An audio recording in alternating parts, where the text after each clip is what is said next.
할렐루야. 아멘. 오늘 말씀의 제목은 너희는 자기의 행위를 살필지니라. 오늘 학교에서의 말씀이 나오는데 과연 이게 무슨 의미일까?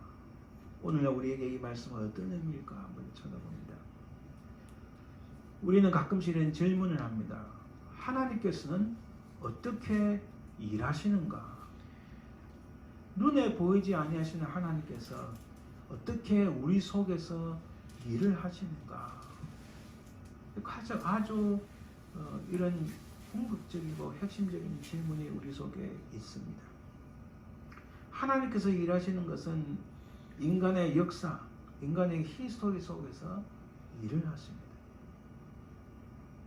그래서 우리는 역사를, 히스토리를 정확하게 알아야 됩니다. 특별히 성경과 관련해서 성경 속의 과거의 역사에 대해서 계속 언급을 많이 하는 이유가 과거에 대해서 올바른 인식이 있어야 된다는 겁니다. 예를 들어서 성경의 출애굽에 대한 언급이 구약과 신약에 많이 나옵니다. 이 출애굽의 의미가 무엇인가? 과거에 일어났던 그 일들이 오늘 우리에게 무슨 의미인가? 성경 그것을 증거합니다. 그래서 우리는 구약의 발판 위에서 하나님께서 어떻게 일하시는지 역사를 정확하게 들여다볼 수 있어야 됩니다. 왜냐하면 하나님께서 그 인간의 히스토리 속에서 일을 하시기 때문입니다. 두 번째는 하나님께서는 그의 택하신 사람들과 함께 일을 하십니다. 그래서 우리는 성경을 통해서 하나님께서 택하신 사람들을 하나님께서 어떻게 함께 일하시는지를 들여다보고 자세히 살펴봄으로써 그 방법을 습득할 수 있어야 됩니다. 그래서 그들처럼 배우고 따라가며 실천하는 모습을 우리가 발견할 수 있습니다. 그래서 결론적으로 하나님께서 일하시는 그 방법은, 그 길은 하나님께서는 인간의 히스토리 역사 속에서 역사하십니다. 이 하나님의 역사라는 것은 영어로 하면 working, 하나님께서 일하신다는 것입니다. 그 인간의 역사 속에서 하나님께서는 역사하신다는 것은 일하신다는 사실입니다. 그래서 우리는 과거를 잘 깨닫고 자세히 들여다볼 필요가 있다는 겁니다.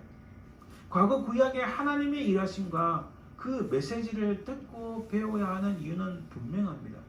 왜냐하면 과거 하나님께서 어떻게 행하시는지와 하나님께서 어떻게 행하시는지, 그리고 어떤 메시지를 주셨는지에 대한 정확하고 깊고 자세하고 바른 깨달음은 우리에게 굉장히 필요합니다.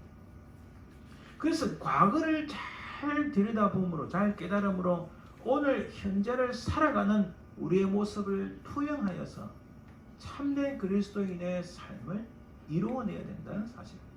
이것을 통하여 미래에 장차 다시 오실 주님의 재림과 하나님 나라의 완성을 바라보며 이 다이나믹한 역동적인 삶을 이룰 수 있어요. 그래서 우리는 하나님께서 인간의 역사 속에서 일하신 과거를 잘 돌아보므로 오늘 우리 자신을 발견하고 미래를 위하여 나아갈 수 있다는 사실입니다. 그 과거 구약의 역사 속에서 참으로 많은 선자들이 있었는데 그 선자들을 간단하게 말씀드립니다. 우리가 오늘 계속적으로 계속 살펴보는 말씀은 사실은 이 학계 스가랴 말라기, 곧 바벨론 포로 이전의 바벨론 포로 이후의 선자들에 대해서 살펴봅니다. 자, 구분을 설명하면서 시간이 많이 가니까 우리가 계속 초점을 현재 지난주부터 맞추고 있는 것은 바벨론 포로 이후, BC 586년 유다가 바벨론에서 멸망했는데 그 바벨론 포로 이후에 특별히 그 사람들 중에서 일부 유다 예루살렘으로 돌아온 사람들 대상으로 사역한 학계 스가랴 말라기에 대해서 우리가 살펴보고 있습니다. 여러분, 구약 성경에는 소선지서가 12권이 있습니다. 그 소선지서 메시지 중에서 9권의 소선지서의 핵심은 바벨론으로 포로 가기 이전의 선지서의 메시지의 핵심은 여호와의 날에 대해서 말씀합니다.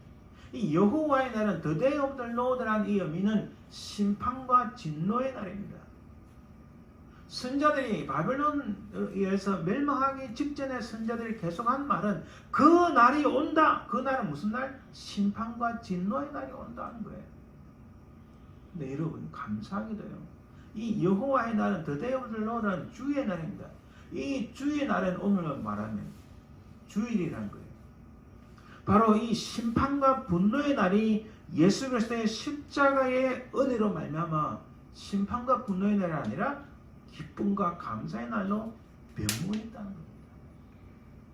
이 날은 심판의 날이 아니라 하나님의 은혜를 입고 하나님의 평강을 누리는 날로 변화되었다는 이 놀라운 역사가 우리 속에 있다는 겁니다. 그리고 또 이 새 선지자 학계 스가랴 말라기는 바벨론 포로에 잡혀갔다가 다시 돌아온 사람들을 향해서 사역했던 분들인데 이들 새 선지자의 메시지의 핵심은 성전을 중심에서 말씀합니다. 곧 성전을 재건하라. 우리가 지금 다 다룰 수 없지만은 당시의 성전은 굉장히 중요했습니다. 그리고 메시아가 도래할 것이라고 말씀하시는데 이것은 희망과 회복의 날을 의미합니다. 그러나 가끔씩 이 말씀 메시지에 대한 오해가 있습니다. 예를 들면 오늘 우리가 읽은 학개서 1장 8절에 보면 너희는 산에 올라가서 나무를 가져다가 성전을 건축하라. 요즘은 별로 없지만 예전에는 교회 예배당 안에 그 기다란 현수막으로 너희는 산에 올라가서 나무를 가져다가 성전을 건축하라 하는 말씀을 많이 달아놓곤 했습니다.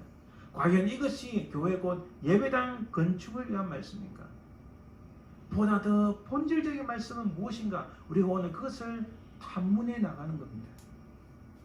또 다른 예례는 하박국 3장 2절에 여호와여 주는 주의 일을 이 수년 내에 부응하게 하옵소서. 이 수년 내에 나타내시옵소서. 진노 중이라도 긍휼을 잊지 마옵소서.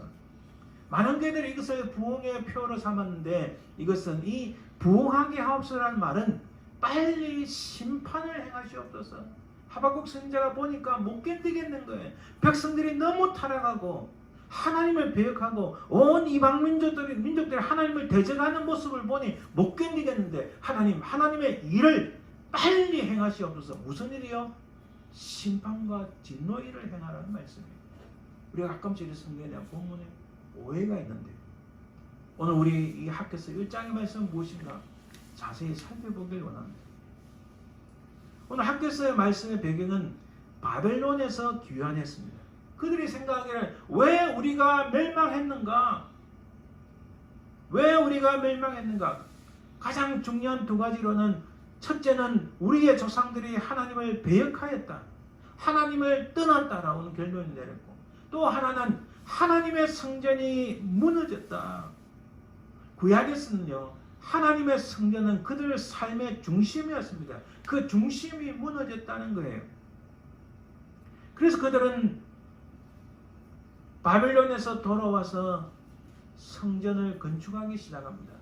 바벨론에서 돌아올 수 있었던 것은 오늘 우리 본문에 나오는 다리오 왕 제2년 이렇게 다리오 왕 곧 메데바사 페르시아가 바벨론을 무너뜨리고 난 다음에 다리오 왕 때에 그들은 고향으로 돌아올 수 있었는데 고향에 돌아와서 성전을 건축하기 시작합니다. 그때가 BC 536년입니다.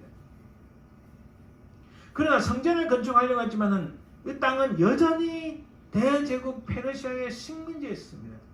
그리고 무엇보다도 주변의 여러 이방민족, 특별히 북쪽의 사마리아가 성전 건축하면서 굉장히 방해를 많이 했습니다.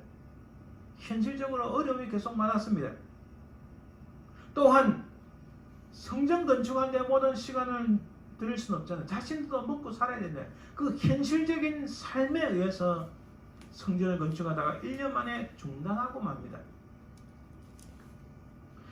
1년 만에 중단하다가 대략 15년 정도 지체가 됐습니다. 그래서 BC 520년에 드디어 학계 선지자 그리고 한 달 후에 스가랴 선지자가 등장합니다. 이 학계서의 내용을 살펴볼까요? 하나님께서는 학계를 통하여 네 번의 메시지를 말씀을 주십니다.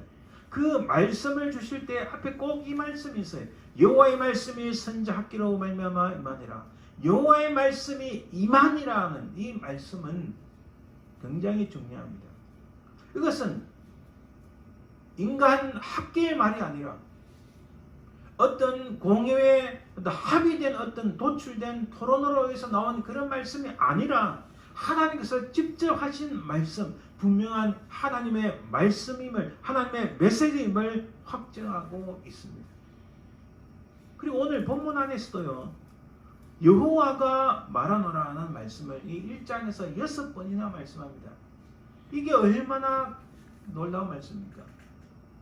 여호와가 말하노라 이 말씀은요, 하나님께서 그들의 사정, 그들의 형편, 그들의 내면, 그들의 모든 것을 세밀하고 구체적으로 말씀하시는 하나님을 드러냅니다. 그런 가운데 오늘 본문의 하나님의 메시지를 살펴봅니다. 우선은 하나님께서 이렇게 말씀합니다. 하나님께서 여호와께서 말씀하시니라 한 다음에 백성들의 오판, 백성들의 오만, 백성들의 게으름, 백성들의 불신에 대해서 말씀합니다.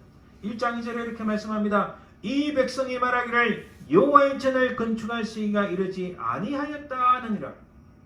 하나님께서 그들을 딱 지적합니다. 너희들이 지금 하고 있는 말은 여호와의 전을 건축할 시기가 이르지 아니하였다.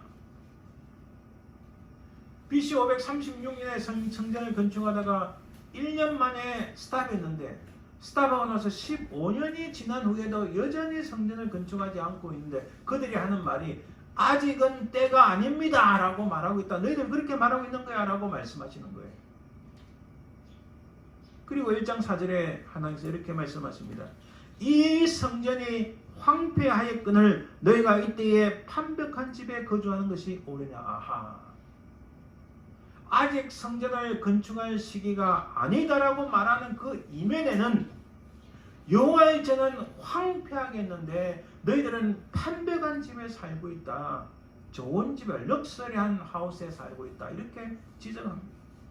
그리고 1장 9절에 내 집은 황폐하였을 때 너희는 각각 자기의 집을 짓기 위하여 빨렸습니다. 지금 하나님께서 이 문제의 핵심을 정확하게 찌르고 있습니다.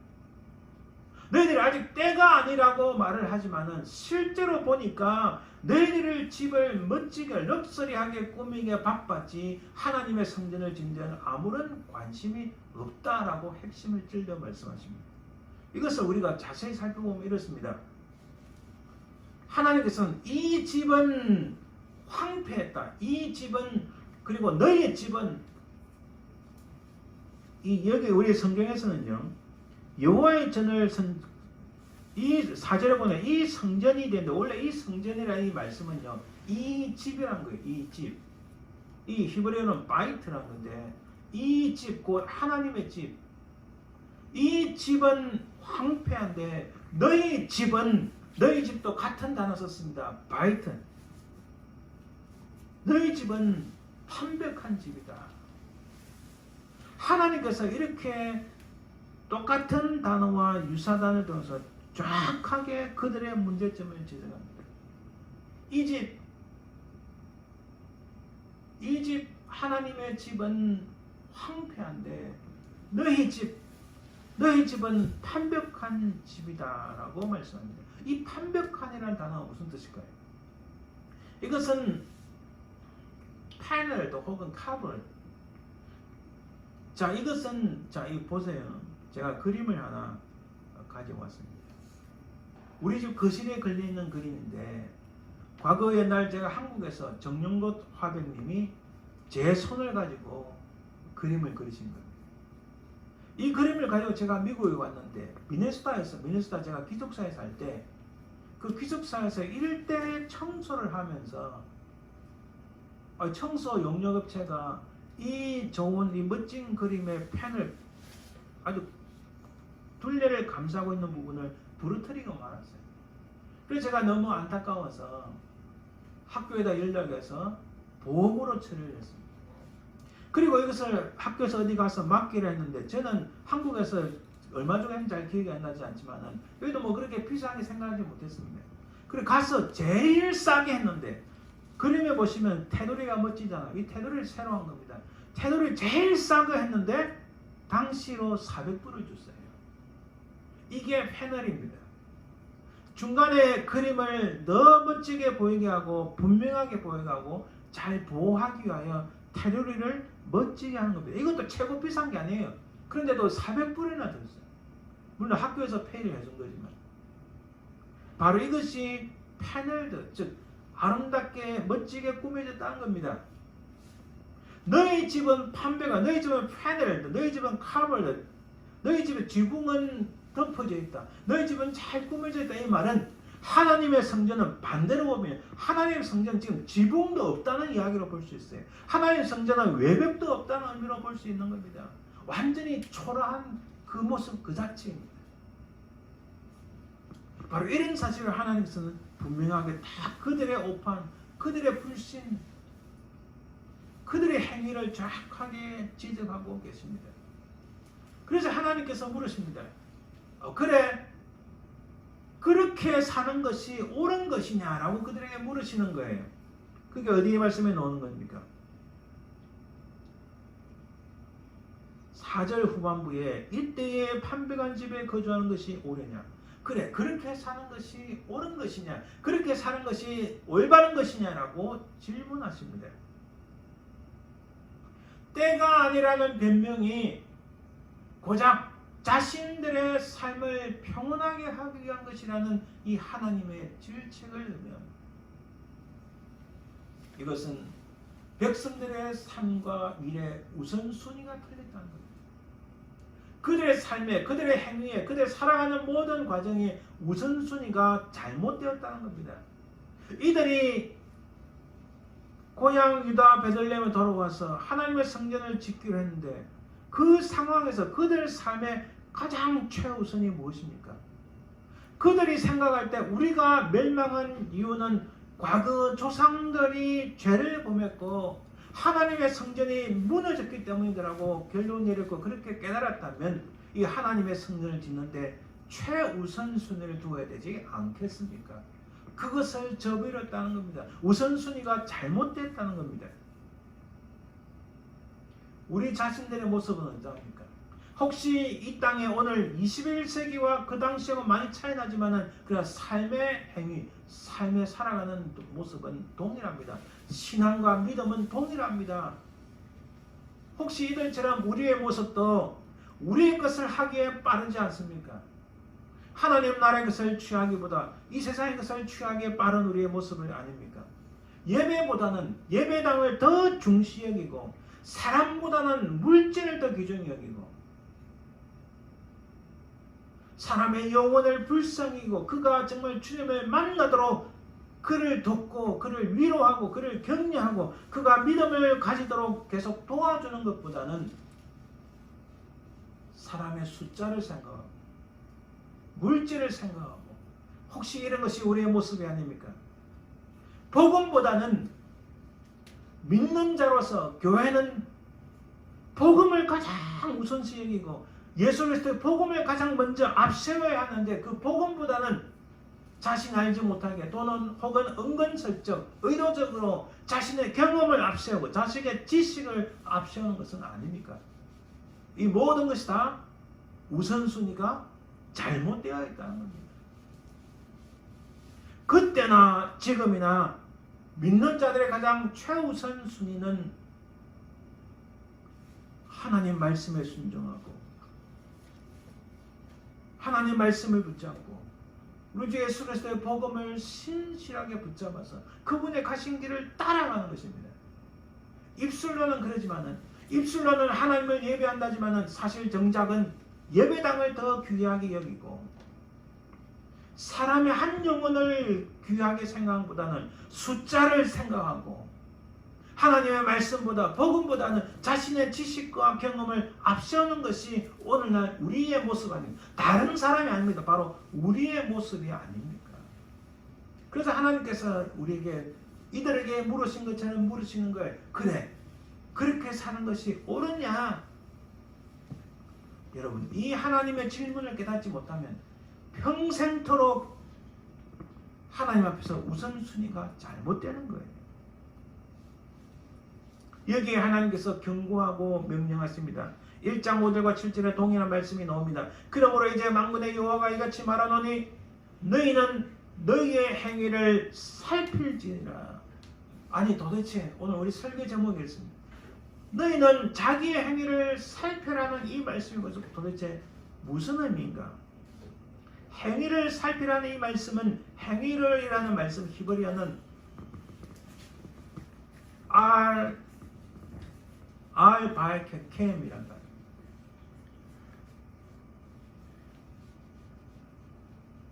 이것은 on your ways. 행위라는 것은 단순히 action, deed 이런 걸 의미하는 만 아니고 우리가 살아가는 모든 삶의 행위, 모든 삶의 way, 모든 삶의 길, 방식, 태도를 의미합니다. 살필지니라는 이 말씀은요, 두 개의 단어인데 두 개의 단어를 영어든 한글이든 이렇게 하나의 단어로 번역했습니다. 이것의 의미는 heart이라는 히브리어 단어와 setup이라는 단어, lay라는 단어, 내 마음을 거기에 두어라 이런 의미입니다. 그래서 이 말씀의 번역은 정확하게 보면 너희들의 마음을 너희의 귀 위에 두어라. 자기가 어떻게 살아가고 있는지, 자기가 어떤 태도로 삶을 향유하고 있는지, 자기의 살아가는 방식이 어떤지 전혀 신경을 쓰지 않는 너희들은 네가 어떻게 살고 있는지, 어떤 태도로 살아가고 있는지, 어떤 길을 가고 있는지 거기에 마음을 두어서 살펴봐라. 거기에 마음을 두란 말은 그것을 깊이 살펴보라는 말씀입니다. 그래서 우리는 너희가 걸어온 길을 신중하게 돌아보라는 말씀으로 번역할 수 있습니다. 오늘 하나님의 이 경고의 말씀은 너희가 살아온 길, 너희가 걸어온 모든 길을 신중하게 돌아보라. 제대로 가고 있느냐? 하나님께서 그것을 묻고 말씀하십니다. 그렇게 하지 않은 그들의 결과는 무엇입니까? 1장 6절에 이렇게 말씀합니다. 너희가 많이 뿌릴지라도 수확이 적으며 먹을지라도 배부르지 못하며 마실지라도 흡족하지 못하며 입어도 따뜻하지 못하며 이보다 더 불행한 인생이 어디 있습니까? 일꾼이 삭설받아도 그것을 구멍 뚫어진 전대에 넣음이 되느니라. 무슨 일을 하든지 다 망한다는 거예요. 무슨 일을 하든지 되는 게 없다는 거예요. 무슨 일을 하든지 다 아무것도 결과가 나타나지 않는다는 거예요. 그래서 1장 9절에 이렇게 말씀합니다. 너희가 많은 것을 바랐으나 도리어 적었고 너희가 그것을 집으로 가져갔으나 내가 불어버렸느니라. 하나님께서는 그들의 가장 최우선 순위가 잘못된 그들을 향하여 그 결과가 무엇이었는지 분명하게 지적합니다. 너희들 행하는 모든 것 아름다운 열매가 없다. 어떤 것도 성공할 수가 없다. 어떤 것도 좋은 결과를 얻을 수가 없다. 어떤 것도 너희들 마음대로 되지 않는다. 이렇게 말씀합니다. 이렇게 경고합니다. 또 이거 나옵니다. 그러므로 너희로 말미암아 하나님은 이슬을 거쳤고 땅은 산물을 거쳤으며 내가 이 땅과 산과 곡물과 새 포도주와 기름과 땅의 모든 소산과 사람과 가축과 손으로 수고하는 모든 일에 한재를 들게 하였느니라. 여러분 이 말씀은요 특히 11절 말씀은 한재를 들게 했다. 이 말씀은 사실 히브리어 원문에 보면은 이렇게 이 단어가 먼저 나옵니다. 하나님께서 부르셨다. 무엇을요? 한재. 하나님께서 소환하셨다. 그리고 또 그렇게 말씀합니다. 그리고 여기 거쳤다는 단어는 히브리어 칼라인데 이것은 닫다, 금지하다, 제지하다. 무슨 말씀입니까? 하늘에 이슬을 거쳤고 땅은 산물을 그쳤다는 것은 자연재앙이 아닙니다. 누구에 의해서요? 이 단어, 이 문장도요. 하나님께서 스탑시켰다는 거예요. 이 단어가 먼저 나옵니다. 하나님께서 스탑시켰다. 하늘에 이슬을 내리도록 땅에 산물을 내도록 하나님께서 스탑시켰다. 이것을 금지시켰다. 제지하셨다. 이것은 자연재앙이 아닙니다. 하나님께서 그들에게 심판하시고 진노를 부으시는 겁니다. 실로 무섭고 떨립니다. 여기서 하나님께서 내가 한죄를 소환했다. 이 말씀, 이 단어도요. 이 히브리 원문에서 먼저 나옵니다. 하나님께서 소환하셨다. 무엇을요? 한죄. 한죄라는 건 황폐한 뜻입니다. 하나님께서 소환하셨다. 부르셨다. 무엇을? 황폐. 한죄를 부르셨다. 여러분, 이 황폐란 단어 앞에 놓은 황폐와 똑같은 단어입니다. 이것은 자연재앙이 아니라 모든 것은 하나님의 손 안에 있음을 증명합니다. 백성들은 하나님의 집을 황폐케 하였으나, 앞에도 황폐 나왔잖아요.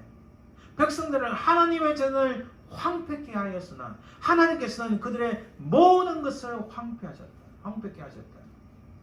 여러분, 똑같은 단어입니다. 그들의 최우선 순위인 하나님의 성전을 건축하는 것을 하지 아니하고 이 하나님의 성전을 황폐케 만들었습니까? 하나님께서는 그들의 삶의 모든 것을 황폐케 만드셨다. 참으로 무섭고 떨리는 말씀입니다. 자기의 행위를 제대로 살피지 않으면 온통 망하는 것뿐임을 경고하고 계십니다. 그 원인이 무엇인가요? 그 원인이 1장 9절 후반부에 나옵니다. 자기의 집을 짓기에만 빨랐다. 자기의 집을 짓기만 빨랐다는 사실입니다. 그러나 하나님께서는 해결책을 제시해 주십니다. 이 하나님의 명령이 있습니다. 1장 8절에 보니까 너희는 산에 올라가서 나무를 가져다가 성전을 건축하라. 그러면 내가 그것으로 말미암아 기뻐하고 또 영광을 얻으리라. 여호와가 말하였느니라. 이게 무슨 의미인가요? 이게 오늘날 이 땅에 살아가는 우리에게 이게 무슨 의미인가요? 하나님께서는 삶의 우선순위를 재정립하라. 자기의 집을 아름답고 럭셔리하게 짓기에 바빴던, 이 패널드 하우스 만들기에 바빴던, 자기의 집을 짓기에 손과 발이 빨랐던 그들을 향하여 하나님의 저는 황폐했는데 이 잘못된 우선순위를 바로잡아라 라고 말씀하시는 겁니다. 그래서 오늘날 이 시대에 살아가는 우리에게도 너희들의 삶의 우선순위가 무엇이냐? 이 땅에 우리가 100년 이상을 살겠습니까? 이 땅에 것이 영원합니까? 영원한 것을 잊어버리고 이 땅의 순간적인 것을 붙잡고 살아가는 너희들, 삶의 우선순위를 분명하게 세우라고 하나님께서 우리에게 오늘 이 시대를 살아가는 우리에게도 경고하시고 말씀하시는 겁니다. 그리고 그것을 건축하라는 이 말씀은 그것을 행동으로 옮겨라고 말씀합니다. 그 중심을 통해서 하나님이 기뻐하시고 주의 영광이 드러난다고 말씀합니다. 하나님께서 기뻐하시고 하나님의 영광을 보기 원하십니까? 그것은 달리 있는 게 아닙니다. 특별한 방법에 있는 게 아닙니다. 뛰어난 재능으로 이루어지는 것이 아닙니다. 우리가 지금 많은 물질, 하나님 앞에 많은 물질들이 다 이루어진 것이 아니라 가장 중요한 것은 우리 중심에, 우리 삶의 우선순위를 바로 세우고 그것을 행동으로 옮길 때에 하나님께서는 기뻐하시고 하나님의 영광을 드러내신다는 말씀입니다. 할렐루야. 또한 그들을 향하여 하나님께서는 위로와 격려의 말씀을 주십니다. 1장 12절과 13절 말씀에 모든 백성이 그들의 하나님 여호와의 목소리와 선지자 학개의 말을 들었으니 중요합니다. 이는 그들의 하나님 여호와께서 그를 보내셨습니다. 백성들이 학개의 선지자의 말씀을 들은 이유는 하나님께서 그를 보내셨기 때문이다. 백성이 다 여호와를 경외하며 여호와가 말하노니 내가 너희와 함께하노라. 아멘. 할렐루야. 내가 너희와 함께하노라. 여러분, 구약성경부터 신약성경까지 우리 주님께서 마지막 선천하실 때도 내가 너희와 항상 함께하노라. 끊임없이 그들 이스라엘 백성들, 택함 받은 백성들, 하나님의 예수 그리스도를 믿는 백성들에게 하나님께서 지금도 끊임없이 하시는 말씀은 내가 너와 함께하리라는 말씀입니다. 할렐루야. 학계의 임무 완성은 어디에 있었을까요? 그가 똑똑했습니까? 그가 스마트했습니까? 그가 능력이 많았습니까? 그가 말을 잘하는 언변이 뛰어났습니까? 아닙니다. 그게 아니고 하나님께 인정을 받았습니다. 왜? 하나님께서 그를 보내셨기 때문에 하나님께 인정을 받은 겁니다. 또 백성들의 인정을 받은 겁니다. 왜? 백성들이 그 학교의 말을 들었기 때문에. 하나님께 인정을 받고 사람에게 인정받는 그것을 통하여 학교는 그 임무를, 그 미션을 완성할 수 있었습니다. 오로지 하나님 말씀을 따르는 사람, 하나님의 성품을 가진 사람, 하나님 나라를 향한 뜨거운 열정이 있는 사람들이 바로 이런 인정을 받는 겁니다. 달리 있는 것이 아닙니다. 하나님의 위로와 격려 가운데 내가 너희와 함께하노라는 이 말씀은 인간의 히스토리, 역사 속에서 하나님께서 일하시는 가장 강력한 메시지입니다. 이 세상의 어떤 축복보다도 임마누엘의 축복, 이보다 더한 게 있습니까? 그들의 우선순위가 잘못되었음에도 불구하고 하나님께서 그들에게 이 임마누엘의 축복을 주시는 거예요. 오늘 우리가 혹시 문제가 있고 부족함이 있어도 자책하거나 질책하거나 넘어지지 맙시다. 하나님은 여전히 우리를 향하여 이 임마누엘의 축복을 주십니다. 1장 14절 이렇게 말씀합니다. 15절까지 여호와께서 스룹바벨의 마음과 여호수아의 마음과 남은 모든 백성의 마음을 감동시키시며 그들이 와서 만군의 여호와 그들의 하나님의 전공사를 하였으니 그때는 다리 왕 제2년 6째 달 24일이었더라. 여기서 마음이라는 히브리어 단어입니다. 루아흐라는 단어는 다른 성경의 다른 구약 성경의 다른 부분에서 보면은 호흡이라는 브레이트라고 번역을 합니다. 그리고 또 영, 스피릿이라고 번역을 하기도 합니다. 또한 감동시키심이라는 이 단어는 우러라는 단어인데 이것은 깨어나다, 뒤 흔들다, 막 흔들어서 일어나게 하다는 말씀입니다. 이게 무슨 말씀인가요? 결국 하나님께서 모든 이의 호흡과 영을 흔들어 깨우셨다는 겁니다. 학교 선자가 말씀을 전하니 하나님께서 그들의 마음과 그들의 호흡과 그들의 영혼들을 뒤흔들어서 깨우셨다는 이 메시지는 24일 만에 이런 놀라운 은혜가 임해서 24일 만에 공사가 제기됩니다. 24일은 어디 나오냐? 1장 1절에 보면 다리오왕 제2년 6달 그달 초하루인데 마지막 절에 보면은 24일 이렇게 나옵니다. 24일 만에 이 말씀을 듣고 하나님께서 그들의 호흡과 그들의 영들을 뒤흔들어서 깨우시니까 24일 만에 또 다시 다 일어나서 공사를 재개한 겁니다. 할렐루야.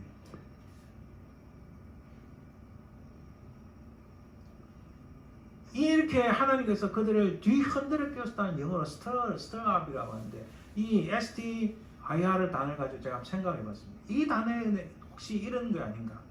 Spiritual transformation in relationships. 하나님과의 모든 관계 속에서 영적인 트랜스포메이션을 함으로 영적인 변혁, 영적인 변화를 일으킴으로 이 하나님의 역사가 일어난다는 사실. 하나님과의 모든 영적인 관계를 새롭게 하여 하나님의 역사심에 동참하는 겁니다. 사랑하는 여러분, 혹시 우리가 이들처럼 우선순위가 잘못되었습니까? 우리의 생각이 좀 아니 나는 늘 교회 중심적인데 무슨 말이야? 나는 하나님의 말씀을 사랑하는데 무슨 말씀입니까? 나는 복음을 전하는 열심인데 무슨 말씀입니까? 여러분 오늘 이 시대에 그런 거 가지지 않는 사람 어디 있습니까? 그래 진정 그 중심에 그 삶의 중심에 그 생각의 중심에 그 심령의 중심에 정말 하나님이 가장 최우선인지 우리는 살펴봐야 합니다. 바로 그것을 다시 돌아보라고 하나님 말씀하시는 거예요. 우리 자신을 돌아보아 바른 우선순위를 가지고 정말 하나님을 신뢰하고 따라가고 주님의 제자가 되는 그 길에 최우선을 둔다면 하나님께서는 그 심령을 스톱, 그 심령의 spiritual transforming을 일으켜서 놀라운 역사를 일으킬 수 있습니다. 바로 그 사람을 통하여 성전 건축을 재개한 것처럼 하나님께서는 그 사람을 통하여 하나님의 교회에 놀라운 부흥을 일으킬 줄 믿습니다. 달리 말씀드리면 하나님의 성령의 충만밖에 다른 길이 없음을 우리에게 보여줍니다. 결론 맞습니다. 먼저 오늘 말씀은 우리 삶의 우선순위에 대한 것입니다.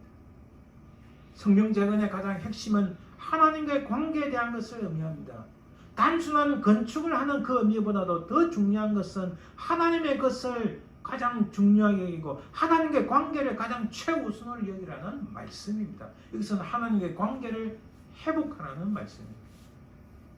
또한 하나님의 성령의 충만함을 입어야 됩니다.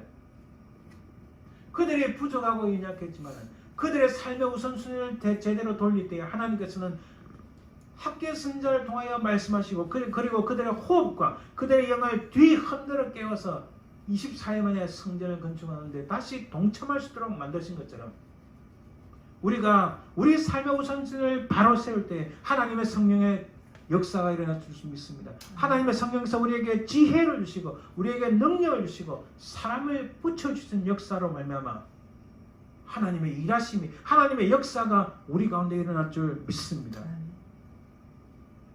사랑하는 여러분, 우리의 삶의 우선순위를 바르게 하고 성령의 강력한 인도하심과 감동을 힘입어 하나님께 쓰임받는 인생들이 되시기를 우리 주님의 이름으로 간절히 축원드립니다.